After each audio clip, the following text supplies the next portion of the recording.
So I went into the Harley-Davidson dealership and I asked them, what are some of the things that you guys are seeing as maintenance issues with these M8s?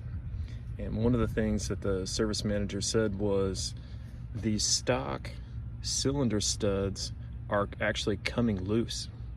And whenever they're coming loose, they're allowing a little leak on the back of this, in between the jug and the head itself, to leak a little bit of oil.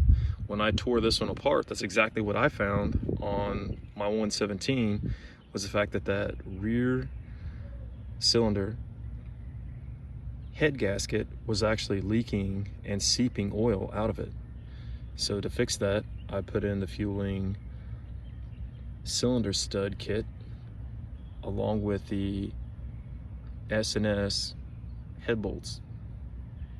So I feel like it's a really important upgrade to actually work on. One, if you've already got it torn apart, you might as well upgrade all of the fasteners. I'm a big fan of that. I did the same thing with my, I've got a Pro Street Nova.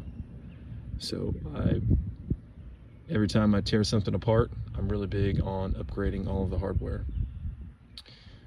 I really like the S&S oil pump. I chose, whenever I put that in there, to actually go with the upgraded S&S chain tensioner as well. I figured while I was there, peace of mind. I also put in the S&S tappet cuffs.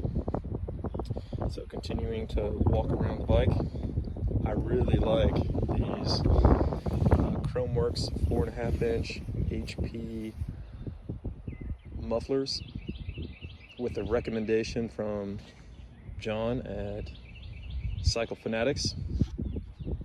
He's been invaluable to ask questions and to look at his videos. I can only thank him and JD Cycle Works for the outstanding videos, allowing me to go step by step. Like, no shit. Like, I literally put my phone right here and I was following through the videos step by step as I'm tearing apart everything else in my motor. So put my phone here, went through step by step on the video, watching Dave tear everything apart, and was able to take it all apart and put everything back together using those videos. So YouTube has came a long way. He also recommended the louvered valves. The M8 motor itself really does need quite a bit of back pressure in order to build that bottom end torque. Next thing I got was this hammock seat. I like the luggage rack that allows us to go out, take a bag, go do some day rides or overnight rides somewhere else with something just super simple, throwing it in there, whatever I can't fit in my saddlebags. But I can't say enough good things about this Harley-Davidson heated and cooled hammock seat.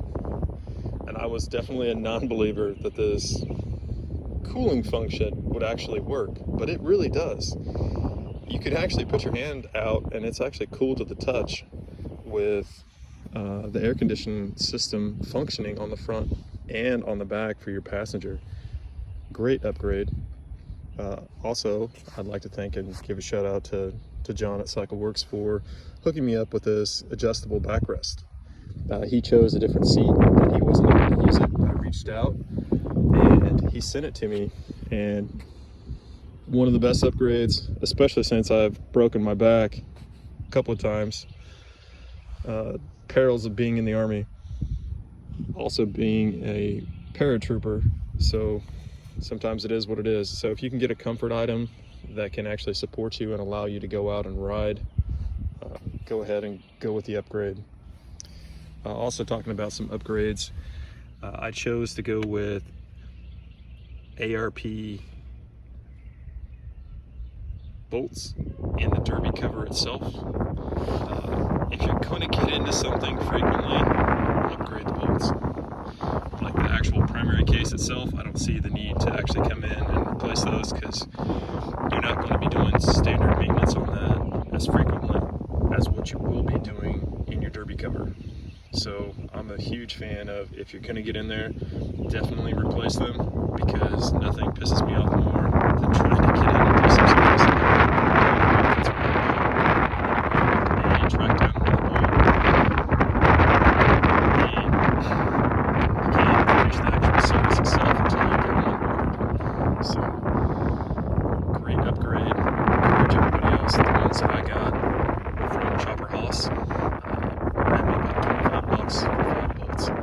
Unfortunately, they did not come with a lock washer, so I ran down to Lowe's, 15 cents a piece, bought the lock washers, threw them on there, and now it's secured, and I feel more comfortable now having this on there as a long-term solution, and especially if I'm going to be doing service. Some of the things that I did with the clutch, took out the stock springs. I run the heavy-duty Harley-Davidson springs in it. The clutch pull itself, really not that bad. You guys can see. Definitely manageable. It's all about switching gears. They were running AIM, and they were running a lot of different brands. Essentially, it's a proportioning valve to make that much easier to actually pull back the clutch lever, but I didn't find a need for that. Some other things that I did was big shout out to Flying Ride.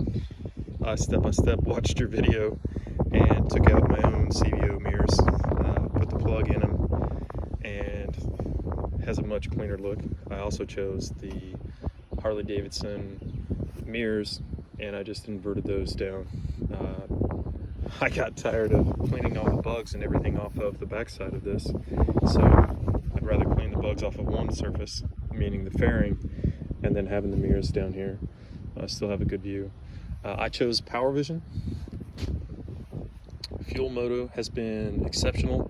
Whenever I chose to do the 128 build, they sent me a fuel map for my PowerVision. I loaded it on there, was able to use that.